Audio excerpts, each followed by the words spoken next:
जो रिसर्च में दो वर्ड है, एक होता है प्रोस्पेक्टिव रिसर्च। प्रोस्पेक्टिव रिसर्च का मतलब हो गया कि जैसे आज से आप काम शुरू करना चाह रहे हैं तो आज से आगे का बात करेंगे, आगे पेशेंट इनरोल्ड होना चाहिए।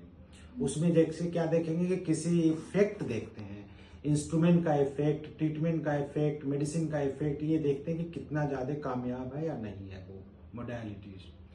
लेकिन दूसरे तरह का जो रिसर्च होता है that is called retrospective study. Retrospective study में क्या करते हैं कि जैसे हमारे पास बहुत सारा डाटा है, बहुत सारा पेशेंट आया, तो उस पेशेंट के हम देखेंगे कि जो उसका काउज पता करेंगे इफेक्ट समझ करके। जैसे इफेक्ट काउज रिलेशनशिप बनता है, इसमें वोड रेशियो से निकलता है।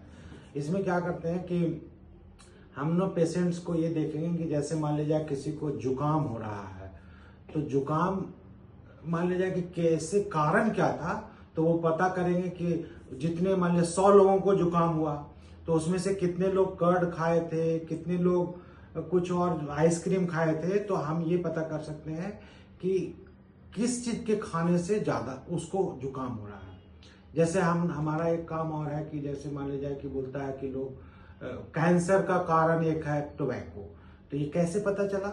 तो देखा गया कि मान लीजिए 2000 लोगों को डाटा लिया गया, और 2000 डाटा लिया गया, उसमें से देखा गया कि जितने लोग कैंसर से ग्रसित थे उसमें से कितने लोग खा रहे थे तंबाकू और नहीं, और जो कैंसर से नहीं ग्रसित थे उसमें कितने खा रहे थे तंबाकू और सिगरेट। तो ये पता चला कि दो ग्रुप बन गया, एक बन गया खाने वाले का, एक नहीं खाने वाले का। तो उससे हम कैलकुलेट करके निकाल लेंगे कि जो जिनको भी कैंसर हो गया उसमें जो तंबाकू खाते थे उसमें बहुत अच्छा लोगों का, जैसे 80% लोग खाते थे तभी कैंसर हुआ। इधर देखा गया कि जिसमें कैंसर नहीं था तो उसमें से सिर्फ 10 लोग खाते थे तो कैंसर नहीं हुआ उन लोगों को।